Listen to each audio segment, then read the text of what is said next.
Hey guys, we're here again with the owner for Lunns Mill, Chantelle Web. Again, yes. So Chantelle, describe your business and how long you've been with Lunns. Okay, so Lunns Mill was started in December of 2017.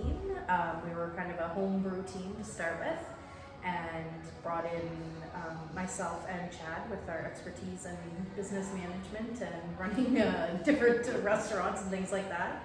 So we thought the combo would be a great thing, and yeah, 2017 we moved into the brewery. We sold our first beer on March the 7th of 2018, and yeah, we're going into year 5 this year.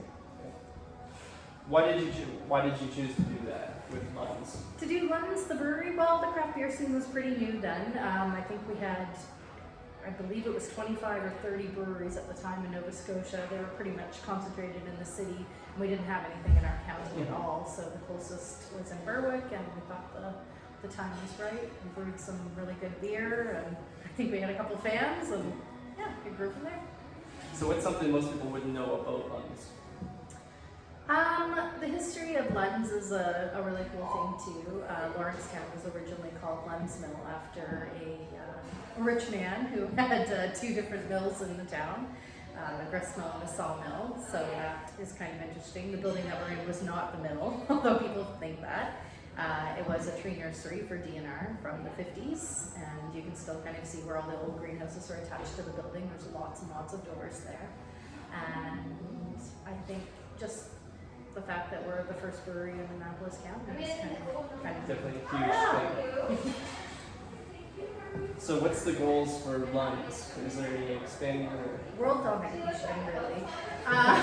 No, we would like to see our beer in every local restaurant. We think it's really important to support local.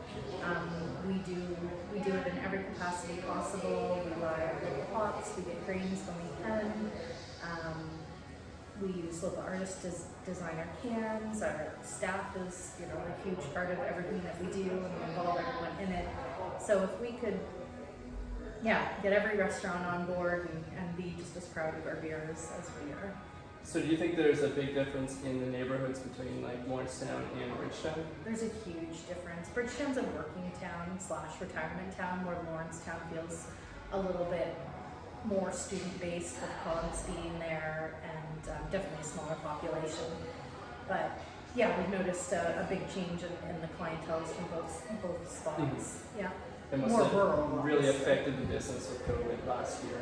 It sure did, yeah. I mean, well, the the drinking atmosphere is one of touching and loud noises, and that was not allowed at all. So we actually transformed our entire tap room into our canning and labeling facilities. So we didn't know if we were going to come back from that. We knew that we'd have to have a tasting space, but we were limited in what we were going to offer, and that's why we purchased the station.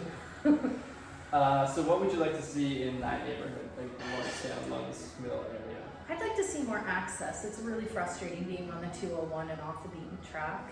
If you don't have a car in Lawrencetown, people don't really travel to us. They don't know that we're there, which is really frustrating. Advertising is always a barrier in any small business.